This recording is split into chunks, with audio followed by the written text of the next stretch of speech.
After what seemed like a happy marriage, a love that everyone admired, would you believe this is the ending for Brian? This isn't a doctor's office. This is the pound. You're being euthanized. What?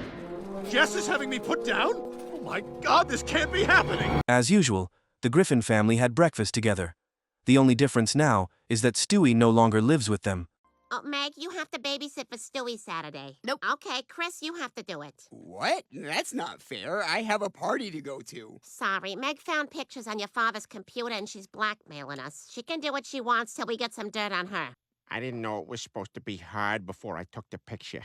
In a shabby apartment with simple old furniture, Brian had grown tired of this married life, so he decided to do something extremely dangerous. You got the bed bugs? That don't make sense. This isn't the Red Rock Motor Lodge in Montgomery, Alabama. I don't have bed bugs. I'm burning it down so I can fake my own death. Can you throw me that white fur coat filled with honey-baked hams? What? I can't take it, Peter. I thought I could marry Jess, but it's awful. I can't live this way. Hey, relax. You're married now. You don't have to worry about nothing. Everything's done for you. I mean, I literally don't know where socks come from. No idea. Did they come from trees? From bushes? I don't know. Get a hole in one, new pair shows up in my drawer. Just like that. Food, too. That would be kind of nice. Listen, stick with me. We're gonna have a great adventure, like the astronaut who thinks the lowest number is 3. To bring back Brian's joy, Peter revealed to him the secret of the shed, a place that married men should know about.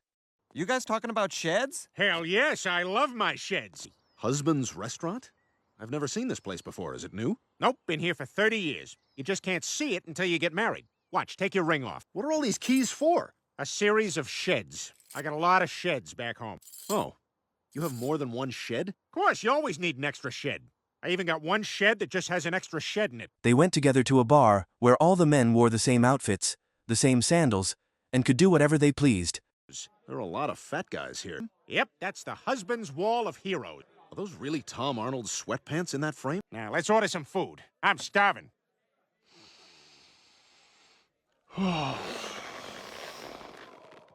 Wow, that feels amazing. Back at Brian's rundown house, Peter frequently visited, chatting with him while the two women prepared dinner. During this time, Brian suffered a serious injury. I gotta say, Bri, the guys at Husbands are a little worried about you. They said you had 4 Scott Peterson fish sandwiches yesterday. Fireball? No, because I'm not a Skidmore freshman at a Lake George share house. Or am I? Yeah, I'm a dog. I can hear everything. By the way, the Stranger Things monster just farted. Time for dinner, guys. Oh! Oh! Holy crap, Brian, you okay?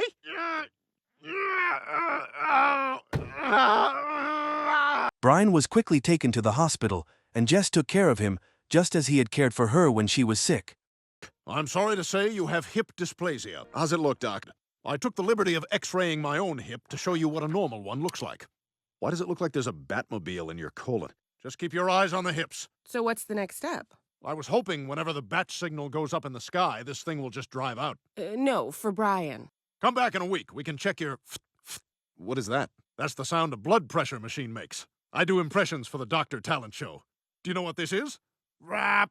Rap! An MRI? Yes! Adding that to my set. Since the wedding, this was the first time Brian and Jess had dinner at the Griffin's house. Oh, yeah. Bless us, O Lord, for these thy gifts which we Get are out of there, about to Mountain Dew. receive. She even set up surgery for me to have my hip fixed. Oh, don't get fooled. I don't know what I'd do without her. I think I've really found true love. Thank you for having us over for dinner. Sometimes it's been difficult to cook with all the other things I have to do for Brian. After Brian was discharged from the hospital, Jess had to take care of him, including helping him go to the bathroom, cleaning up when he got drunk and vomited on the floor.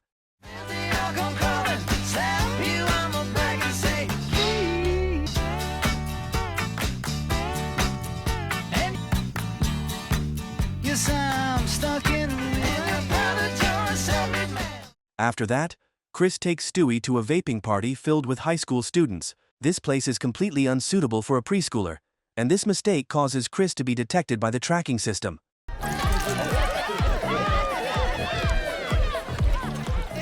Boy, this really is a high school party. complete with the popular kid who's clearly going to die in a car accident tonight. We're not smoking, we're vaping. I only have one, but it's a Stussy hat with a flat brim. Have a... Oh, it's delightful. Stewie, don't say my name. There's an Alexa in here. Sir, we have eyes on Chris. He's at a douchebag vaping party. Sooner or later, they all get sloppy. After that party, Stewie begins to learn how to vape, eagerly trying different flavors, while Chris worries that Lois will find out. Just me vaping. Stewie, if Mom and Dad see you with that thing, they'll kill me. Get rid of it. It smells like raspberry. It can't be bad for you if Stephen Dorff gave up acting for it. It does seem like they're making it for kids. This flavor is baby formula. Yummy. In the following days, Stewie and Chris immerse themselves in groups of vape users. What the two boys love most are the fruit-flavored vapes. E-liquid, please. Anything that tastes like a fruit roll-up. Good, all good. We're good. This whole vaping thing was a very smart move. It tastes great, and I don't feel violently ill as long as some of this vapor is in my lungs. Plus, when you wake up at night shaking because you haven't had any in 3 hours, it's so easy to vape more. Let's face it, this is the most fun we've had since Mom got hooked on coffee and bought that Al Pacino make. Lois accidentally discovers that Stewie is smoking, and she gets furious, immediately blaming Chris. Where'd you get this? Chris Griffin, you get in here! Robot penis? No, Mom, I'm not my brother's He's keeper. just a baby. Well, babies are stupid like that. I'm keeping it, and you are grounded, mister. She has my vaporizer. You have to get it back. That's your problem. You lost your vape pen. I didn't lose mine. Well, I guess you win. Lois helps Chris realize the dangers of smoking. However, she herself is also smoking cigarettes. This leads to a secret deal between the two. Technically, that was not my vape pen, but I do need it back because it belongs to a friend of mine. We accidentally switched jackets, not unlike that episode of The Brady Bunch when Greg... Oh, damn it, Chris. Why do your lies have to take so damn long? You're smoking the vape pen? No, I'm sneaking a real cigarette like frustrated mothers are supposed to do.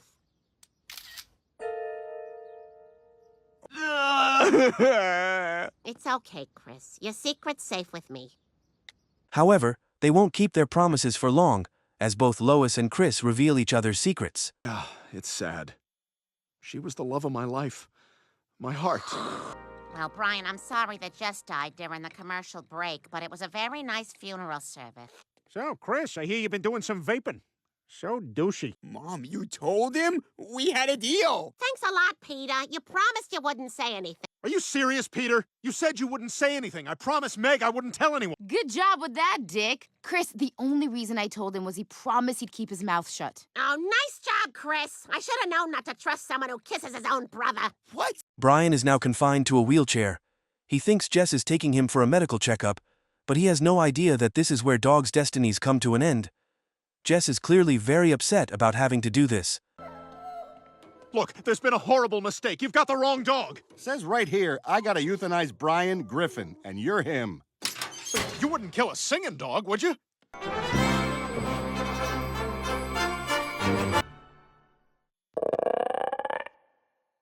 Oh, now you're getting euthanized for sure. Once again, Peter visits Brian and realizes he is in danger. He immediately goes to find and rescue poor Brian. Sorry, my mom wanted one too. Oh, that's fine. So is Brian... Can I get you one? Sure. Oh, never. I'm having him. Oh, my God! Come on, come on! Euthanize, euthanize, euthanize. I'm warning you. If you kill me, the internet's gonna freak out. Don't worry, buddy, I'm on my way. Well, for $200, I'll strangle you with my bare hands and stare into your eyes as you die. Please, it can't end like this. There has to be something I can do. Oh, Peter, thank God. You got here just in time. You want to make $200? This may be the best ending for Brian and Jess's relationship. Although they love each other, both are not ready to get married, which makes them feel suffocated and in need of an escape. What the hell are you doing here? Brian, I can explain. Explain what? How you brought me here to have me killed? Well, you're no better. You could have saved my life in the restaurant, but you let me choke to death. Okay, fine. I probably could have done more to save your life. I was just so unhappy being married. I guess I felt letting you choke was my only way out. Well, and I should have kept taking care of you instead of bringing you here to have you killed. Maybe I deserve to be with someone who let me die. It does seem like we're meant for each other. I mean, gosh, maybe that's what true marriage is. Two people who want each other to die.